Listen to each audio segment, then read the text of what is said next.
తాకట్లో ఉన్న మీ బంగారాన్ని విడిపించి ఆ రోజు ఆన్లైన్ రేటుకి కొంటాం. Sharma gold company. నమస్కారం, వెల్కమ్ టు సుమన్ టీవీ. నేను గీతాంజలి. విశ్వావసునామ సంవత్సరంలో ద్వాదశ రాశుల వారి జాతక ఫలితాలు ఏ విధంగా ఉన్నాయో తెలుసుకుందాం.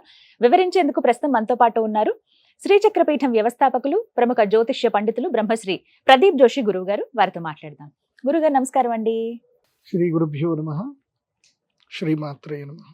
విద్యుద్ధామ సమప్రభాం మృగపతి స్కంధస్థితాం భీషణాం కన్యాభికరవాలకేట విలసదస్తాభిరా సేవితాం హస్తైశ్చక్ర గదాసికేట విశికాంశ్చాపం గుణం తర్జనీం బిభ్రాణాం అనలాత్మికాం శశిధరాం దుర్గాం త్రినేత్రాం భజే. శ్రీమాత్రే నమః. శ్రీ గురుభ్యో. మేషాది ద్వాదశ రాశుల యొక్క ఫలితాలు మనం ఈ విశ్వావసు నవ సంవత్సరంలో తెలుసుకోబోతున్నాం. ముందుగా ప్రేక్షకులందరికీ, సనాతన ధర్మ బంధువులందరికీ మీకు కూడా శ్రీ విశ్వావసునామ సంవత్సర ఉగాది శుభాకాంక్షలు. గురుగారు, ఈ విశ్వావసునామ సంవత్సరంలో ద్వాదశ రాశుల్లో చివరిదైన మీనరాశి వారి జాతక ఫలితాలు, వారి ఆదాయ వ్యయాలు ఏ విధంగా ఉన్నాయో తెలియజేస్తారు. మీనరాశి వారికి ఈ సంవత్సరం ఆదాయము 5, వ్యయము కూడా 5. ఇలా ఇస్తాడు, ఇలా తీసుకుంటాడు. మీనం రాజపూజ్యం 3, అవమానం 1. అది మెచ్చుకునే వాళ్ళే కొంతమంది, అందులో తిట్టే వాళ్ళు ఒక్కళ్ళు ఉంటారు. కాబట్టి మీనరాశి వారు ఏంటంటే ఈ సంవత్సరం ఎట్లుండాలి అని అంటే, అదేదో అదృశ్య సినిమాలో డైలాగ్ చెప్తాడు కదా, ఎవరు మన ఎన్టీఆర్ గారు, తెలీదు గుర్తులేదు మర్చిపోయా. ఇంతే, ఇది ఒక్కడే పెట్టుకోండి. ఎవరైనా డబ్బులు అడిగారు, తెలీదు, రే నువ్వు నాకు ఇస్తా అని చెప్పావు కదా, గుర్తులేదు, చూడు నువ్వు నాకు చెప్పిన మాట తప్పుతున్నావు, మర్చిపోయా అని చెప్పండి. ఇంతే, తెలీదు, గుర్తులేదు, మర్చిపోయా. No financial deals, no relationships, అన్నిటికీ నో చెప్పడం నేర్చుకోండి. ఈ సంవత్సరం ఏంది, మీనరాశి వారు నో చెప్పడం నేర్చుకోండి. అంటే ఏలాంటి శని ఉందని భయంకరంగా ఉంది, గుండెల మీద ఉంది అంటే, గుండెల మీద కడుపు మీద కొడతాడు చూడండి స్వామి. డబ్బులన్నీ పోతాయి, ఆస్తులు కోల్పోతారు, ఇబ్బందులు జరుగుతాయి. కాబట్టి చాలా జాగ్రత్తగా ఉండాలి. దీనికి ఒక బ్రైట్ ఎగ్జాంపుల్ కూడా చెప్తాం. మన దగ్గర ఎగ్జాంపుల్స్ భయంకరంగా ఉంటాయి. ఎందుకోసం మన క్లయింట్స్ అట్లా ఉంటారు కదా, ఏడ్చుకుంటూ వస్తారు నా దగ్గరికి. నా ఆఫీస్ టేబుల్ మీద ఏముంటుంది తెలుసా, టిష్యూ పేపర్లు కూడా ఉంటాయి. రోజు నాకు క్లయింట్స్ వచ్చిన ప్రతిసారి టిష్యూ పేపర్ డబ్బా అయిపోతుంది, అట్లా ఏడుస్తారు. ఎందుకోసం అంటే ఆ బాధ ఎవరికి చెప్పుకోలేరు. జీవితంలో బాధలు కేవలం 5గురికే చెప్పుకుంటారు. 1 చార్టర్డ్ అకౌంట్కి, 2వది అడ్వకేట్కి, 3వది డాక్టర్కి, జ్యోతిష్ శాస్త్ర పండితుడికి, ఇంకా 5వది ఎవరు నుండి ఇంకా పర్సనల్ వాళ్ళకి. అంతే, ఈ 5గురికే ఏమని చెప్పుకొని ఏడుస్తారు. సో దాంట్లో మేము జ్యోతిష్ శాస్త్ర పండితులం కాబట్టి రండి చెప్పుకొని ఏడ్చినా పర్వాలేదు. కాకపోతే మీనరాశి వారికి ఏంటంటే ఈ సంవత్సరం ఒక లక్ టైం ఉంది. October to November, October, November, December, ఈ 3 నెలల్లో మీకు జాక్పాట్ ఉంది, అదృష్టం ఉంది. సో ఏదైనా వ్యవహారాలు చక్కదిద్దుకోవడం కానీ, సరిదిద్దుకోవడం కానీ, సంపాదన చేసుకోవడానికి కానీ, కొత్త వ్యాపారాలు స్టార్ట్ చేసుకోవడం కానీ, దసరా అబ్సల్యూట్లీ వండర్ఫుల్ టైం. అయితే నేను మీన రాశి వారికి చెప్పేది ఏంటంటే, మీకు గుండెల మీద శని ఉన్నాడు కాబట్టి అహంకారం ఎక్కువగా ఉంటుంది, కోపం ఎక్కువగా ఉంటుంది. కాబట్టి తొందరపాటు వద్దు, దేనికి తొందరపాటు నిర్ణయాలు వద్దు. మీ దగ్గర అకౌంట్లో ఏమైనా డబ్బులు ఉంటే అవి ఆఫ్లైన్లో పెట్టుకోండి. ఊరికే డబ్బులు ఉన్నాయి, మీకు ఎట్లా అయిపోతుందంటే ఈ డబ్బులు ఉన్నాయి కదా, దీన్ని ఏమైనా చేయలేదు, ఇట్లాగే మైండ్ మిమ్మల్ని తింటా ఉంటుంది. అదేదో పెట్టుబడి వచ్చింది, ఇదేదో పెట్టుబడి వచ్చింది, ఆ కారు కొందాం, ఈ కారు కొందాం, ఆ ఇంటి పెడదాం, ఈ ఇల్లు పెడదాం, ఇదే తిప్పుతా ఉంటుంది మీకు. శని కూర్చొనివ్వడు. కాబట్టి ఏమీ చెయ్యొద్దు. ఏదైనా ఇన్వెస్ట్మెంట్ చేసేది ఉంటే నేను చెప్తున్నా కదా, ఒక్కటే, అన్లెస్ సేల్ డీడ్ అయ్యేంత వరకు ₹1 ఇవ్వకూడదు. ఇప్పుడు మొన్న మధ్యనే ఒకటి యాదగిరిగుట్ట దగ్గర ఒకటి జరిగింది. పాప మా పిల్లాడు వెళ్ళాడు, 30 లక్షలు అడ్వాన్స్ ఇచ్చాడు. 30 లక్షలు అడ్వాన్స్ ఇచ్చాడు ల్యాండ్ కొనుక్కుందామని. అడ్వాన్స్ ఇచ్చిన 10వ రోజుకి ఏం తెలిసిందంటే అది ఆల్రెడీ ఇంకొకళ్ళకి అడ్వాన్స్ తీసుకున్నాడు. ఒకే ల్యాండ్ని 10 మంది దగ్గర అడ్వాన్స్ తీసుకున్నాడు, ఎవరికి రిజిస్ట్రేషన్ చేయలేదు, వాడు జంపు. ఈ 10 మంది కలిసి ఎవరిని అడగాలి? ఇప్పుడు అగ్రిమెంట్ చేసుకునే సబ్ రిజిస్టర్ ఆఫీస్లో తెలియదు కదా. ఇప్పుడు నేను మీ ల్యాండ్ అగ్రిమెంట్ చేసుకున్నాను, సబ్ రిజిస్టర్ ఆఫీస్కి ఏం తెలుస్తుంది? సేల్డీ చేసుకుంటే కదా తెలిసేది.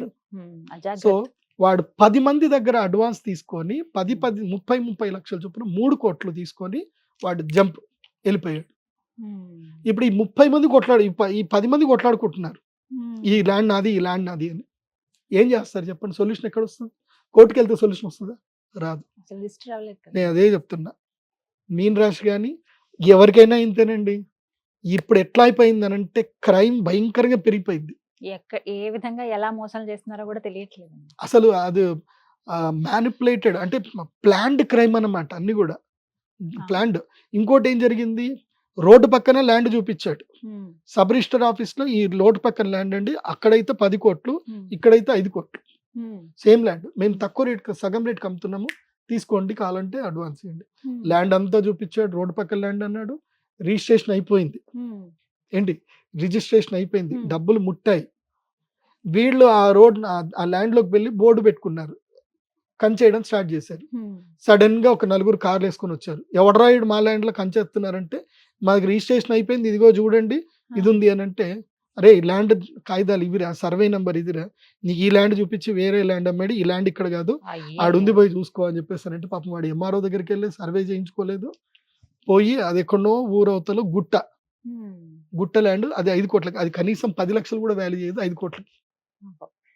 కంప్లైంట్ చేయాలంటే ఎవడు కంప్లైంట్ చేస్తాడు? నువ్వు ల్యాండ్ చూసుకోవాల్సింది. వాడి దగ్గర పోయాడు, వాడు అన్నాడు నువ్వు రెవెన్యూ, నువ్వు సర్వే అడగాల్సింది, నువ్వు అడగలేదు, నేను అమ్మినా, ఏం చేసుకుంటావు చేసుకో. ఇలాంటి మోసాలు కంప్లైంట్ లేదు, కంప్లైంట్ చేయడానికి లేదు కదా అక్కడ.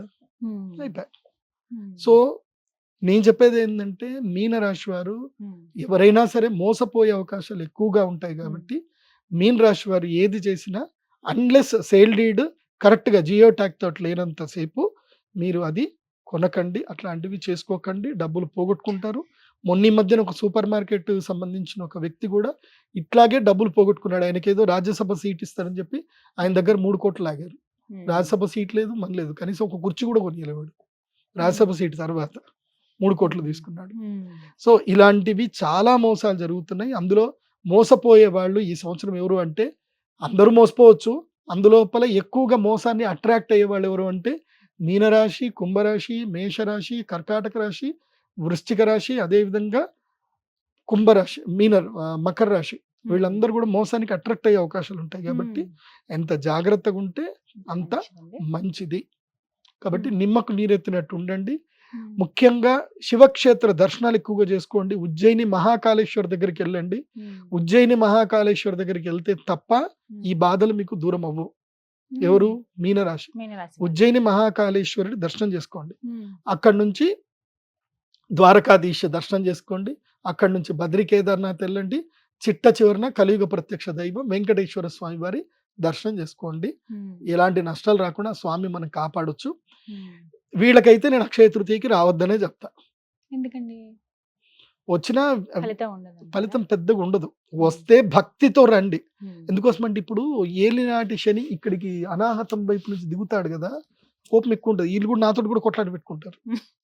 అది నేను అందుకే కొంతమందికి రావద్దు మీరు, ఎందుకోసం అంటే మీరు వచ్చినా నాతో కొట్లాట పెట్టుకుంటారు. అది వస్తే రండి, కాకపోతే నమ్మి రండి, దైవాన్ని నమ్మి రండి. అక్షయ తృతీయ మహాలక్ష్మి యాగం చేయించుకోండి. కాకపోతే మీకు 29వ తారీఖు చాలా ఇంపార్టెంట్. మీనరాశికి 29 చాలా ఇంపార్టెంట్. అరిష్ట నివారణ తంత్రం చాలా ఇంపార్టెంట్. ఇది అక్షయ తృతీయ కన్నా వీళ్ళకి 29వ తారీఖు షష్టగ్రహ కూటమి వీళ్ళకి చాలా ఇంపార్టెంట్. సో ఎవరో ఒకళ్ళు కామెంట్ పెట్టారు, షష్టగ్రహ కూటమి అనకూడదు, షడ్గ్రహ కూటమి అనండి. Yes, absolutely. అది కాకపోతే అందరికీ అర్థం కాదు కాబట్టి మేము షష్టగ్రహ కూటమి అంటాం. సంధి వేస్తే షడ్గ్రహ కూటమి అంటారు. నేను సంస్కృత పండితుడినే, సో అదేం పెద్దగా విచారించొద్దు. అందరికి అర్థం అవ్వాలనే మేము షష్టగ్రహ కూటమి అన్నాము. సంతోషం. ఈ విధంగా ఉన్నాయి ద్వాదశ రాశుల వారి జాతక ఫలితాలు. ధన్యవాదాలు గురువు గారు. శ్రీమాత్రే నమః.